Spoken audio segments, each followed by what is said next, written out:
Hi guys, magandang araw sa inyong lahat and welcome sa ating video tutorial. And kung bago ka pa lang sa video na to or sa channel na to, please consider subscribing below para ma-notify ka every time na merong bagong video. And if you're watching this Facebook, please follow me para ma-notify ka every time meron akong mga bagong video. Okay, in this video pala, ituturo ko sa kung paano mag-create ng landing page through ManyChat. Okay? Landing page, ibig sabihin nito isang tinatawag na isang website kung saan magagamit mo to collect more prospect using ManyChat. Okay? So, kung ready ka na, I have meron kong ballpen papel na nasa tabi mo ngayon para isulat mo yung mga notes ko na ibibigay maya-maya para malaman mo kung paano magkaroon ng effective na landing page. Alright? So, as of now, nandito tayo sa aking sa loob ng aking dashboard ng ManyChat. So, first of all, para maka-create ka ng landing page, punta tayo sa left side nito and punta ka sa Group Tools. Click mo lang yan and ito yung lalabas. So, this one is mga list ng mga Group Tools na ginawa ko na. So, first, para kung makagawa ka ng bagong Group Tool, click mo lang yung button nito sa taas, the right side. Click mo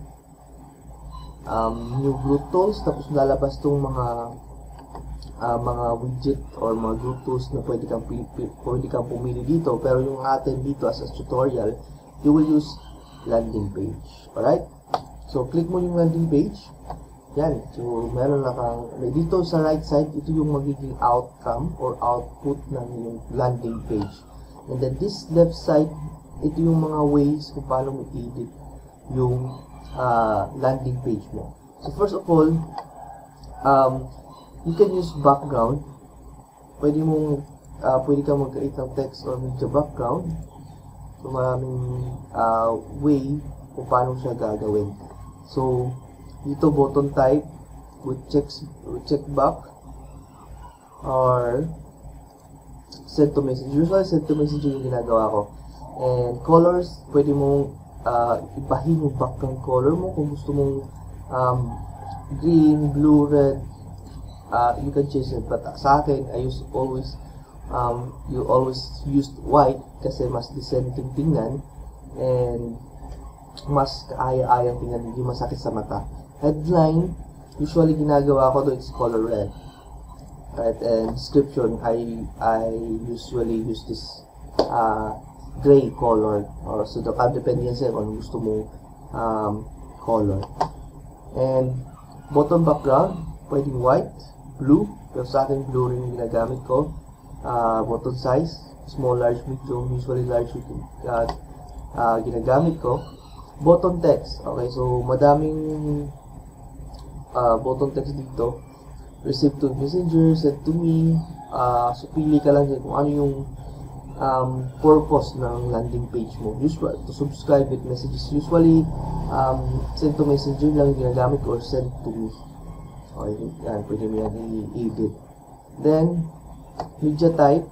Okay, pwede ka maglagay ng images. Halimbawa, kung ebook yung ilalagay mo. So, click mo lang yung drop image to upload. Punta ka sa saan yung meron kang image.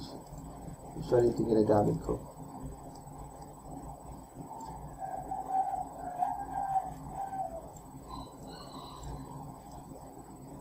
Yan, dito tayo.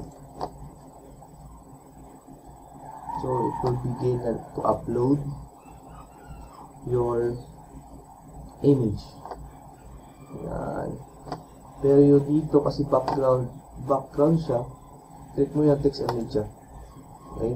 Background kasi, pangyayaring background, nasa likod siya yung image. Depende sa kung anong gusto mo. Pero mas gusto ko yung text and media lang para natataas lang yung image natin. Alright? So paano nga ba maglagay ng headline? Usually kasi, ang purpose, isa internet marketer, ang purpose ng landing page is to create a massive or to collect a massive prospect. And kung gusto mo maklik ng massive prospect, kinakailangan meron kang ibigay na free, something free, valuable free sa mga prospect to in-exchange sa kanilang mga information. Kasi mga information nila napakahalaga niyan. Para mag-click sila, para maka-create ka ng list, kailangan magbigay ka muna ng free. So sa akin, you can use this ebook or trainings, mga videos, etc. So, dito, sa headline, pwede mo sabihin natin free ebook. Alright? Lagyan natin yung free ebook. Daton, then, so ikaw yung bahala. So, usually yung headline, kung ano yung makukuha niya. Okay, so sa akin kasi free ebook lang, yun nilalagay ko. Pwede rin ilagay yung title ng ebook. Sabihin natin, bakit kasi reason? Usually kasi ito yung ebook ko.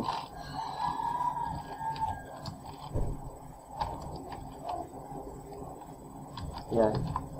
So, free ebook, bakit kasi reason ni prospect. So, sa baba, usually ginagawa ko sa description, no, it's either description ng ebook, a short description ng ebook ko, or a call to action, how to get the ebook. Usually, ito ginagawa ko. Click the button below to get this 100% free ebook. Yan. Sabi ba natin? Click the button below. Now, so, at least alam ng mga traffic mo or mga prospect mo na para makuha yung ebook na to, they just need to click the button below. Okay? So, yan. So, pwede naman, if you have a trailer, sabihin natin yung trailer, yung trailer medyo konting description ng ebook mo or yung free training mo, so, pwede natin maglagyan ng content trailer yan. Lagay natin is video. Yan.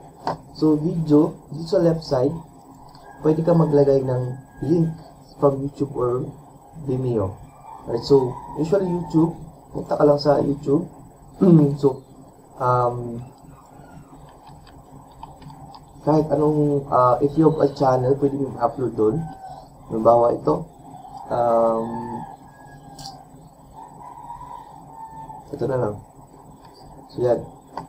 So, itong video na to, pwede natin malagay ito sa check natin ha. Yan.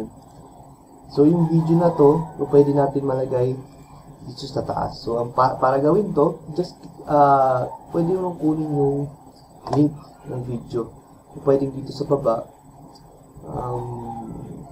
Itong share. Yan. Copy mo lang yung link na to. So, click mo lang copy. Balik ka ulit sa landing page mo din. Paste mo lang. So, yan. You have the video sa taas. So, I usually use video rin kasi mas powerful yung video. Kasi dito sa description, sa description sa headline, medyo lang. So, para mas ma-engage yung tao na mag-click sila, you need to put some video. Kahit video introduction lang, kahit i-shoot mo yung sarili mo. Sabihin mo, hi, this is Arman Sidro, and in this landing page or in this website, makukuha mo yung isang ultimate training na matutuso ng blah blah blah blah. Parang ganun lang. Para at least meron siyang idea. Then, after that, okay po, pwede ka na mag-click sa next. Okay? So, next, yan. So, usually, ganun rin, but this will be the thank you page. After nilang mag-click. So, yung gagawin mo, you can change everything from the button, background. Same pa rin. So, usually, ginagawa ko, hindi ako naglalagay ng video dito. Usually, nilalagay ko congratulations. Yan. It's up to you kung magbigay ka ng video rin, or image, or same as initial. Pag same as initial, ganun rin sa una. image, pwede mo maglagay ng image, ganun din kanina, mag-click mo yung drop an image ito upload, or video, maglagay ka ng another link. Pwede mag-upload ka ng link, mag-video ka sa sarili mo, hey, thank you for clicking the link, for clicking the button, at ngayon, para makuha mo yung free training or free ebook, just click the button below. Yun lang. Parang nagpapasalamat ka lang or kinakongratulate mo lang siya. Then, description. Usually, ginagawa ko yung description is sinasabi ko na we already sent the free ebook to your messenger. Just click the button below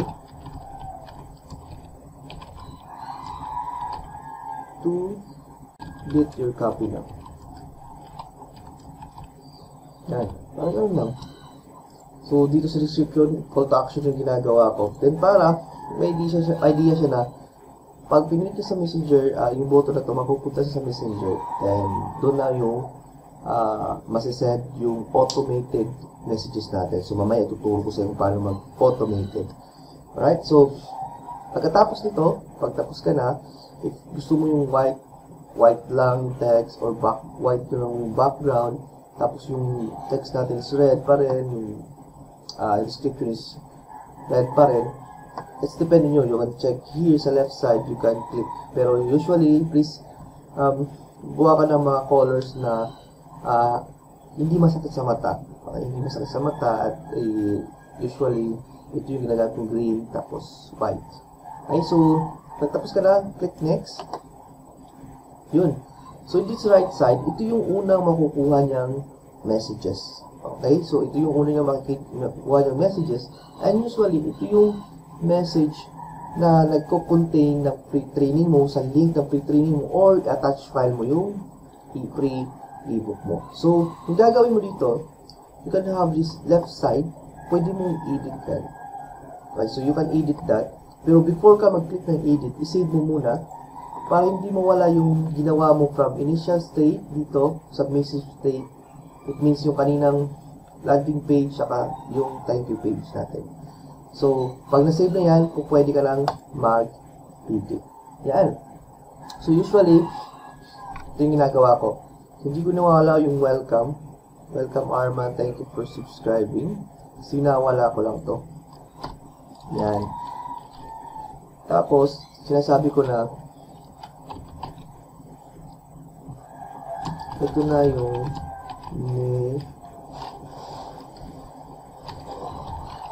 request mong ebook. Ito na yung request mong ebook. Tapos nilalagay ko yung link. Yan. Yung link nilalagay ko or button sa baba. Pero para mas madali, lagyan natin link. Then punta ka dito. Click mo lang yung ito, yung smiley. So meron ka makukuhang mga smiley dito. So usually ito yung ginagawa ko. Lagyan ka ng hand button, hand sign. Tapos nilalagay ko yung link, www.freeebook.com. Yan. So, yan. Makukuha yung ebook sa link yan para i-click na lang. Tapos, yung PS, if you ever want to unsubscribe, just type stop. So, ito, hindi kito minawala. Okay, bakit? Kasi alam mo, may mga tao, kahit nagsusubscribe sila, gusto rin lang nilang mag-unsubscribe. I don't know why. Anong reason. Pero, it's good for you rin. Kasi alam mo, kung hindi sila magiging interesado from you, di ka unsubscribe sa inyong messenger bot. Huwag kang manghinayang. Bakit? Kasi unang-una, bakit ka manghinayang kung yung mga subscriber mo is yung mag-i-stay is mga hindi naman interesado sa iyo. Okay? Babayaran mo lang sa mini-chat. Tandaan mo yung mini-chat natin, yung pro version natin is from the start is 1,000 subscriber lang with 500 pesos. For mga 500 plus. So, kung mag-stay lang sila sa messenger bot mo hanggang sa huli nang hindi naman nagagawa ng mga engagement sa mga sinesend mo sa kanila, mas maganda na rin na mag-unsubscribe na lang sila. Para at least, sulit pa rin binabayaran sa ManyChat. So, huwag kang mainaya kasi there's a lot of prospect that will have interest sa mga ginagawa mong mga posts or mga updates sa kanila. Okay, so yun. Pag magawa mo na to, click mo lang yung publish. Yan.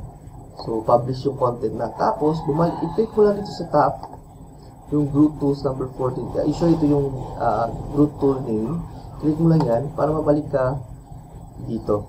So, ito na yung statistic. So, wala pa naman pumupunta sa messages na to. Click mo ulit yung Groot Tools number 14 dito sa left side. So, mababalik ka dito. Yan. Tapos, matapos nito, punta ka sa opt-in action. Yan. So, ito na yung in-edit natin kanina. So, na-edit na natin. Then, dito sa left side, meron ditong add subscriber to sequence. So, may mga sequence tayong pwedeng magawa. Masend sa'yo automatic. So, next time ko na yun ituturo, wag muna dito kasi I'll teach you how to create muna the landing page. So, meron ako mga nakalagay dito. So, click ko lang dito kung ano yung gusto kong sequence. So, usually ebook yung ginagamit ko sa ebook ko to. Then, pag click mo sa ebook, save mo lang. Yan. After that, go to setup. Right. So, kung gumagawa ka ng Facebook ads with Facebook Pixel ID, lagay mo lang dito Facebook ID mo para maano pa rin makuha pa rin yung Facebook yung mga sino nakakapunta dito. Okay, napaka-importante ng pixel. Mga gamit mo yan. So, after that, so ito yung link na to, yung landing page na URL, ito yung ibibigay mo sa mga prospect mo. Okay, ito yung ibibigay mo sa mga prospect mo. Gusto nila makuha yung mga free training mo, free ebook mo. So, kung pwede copy ko clipboard, save mo lang yan, and kung pwede natin importante na ron. Yan.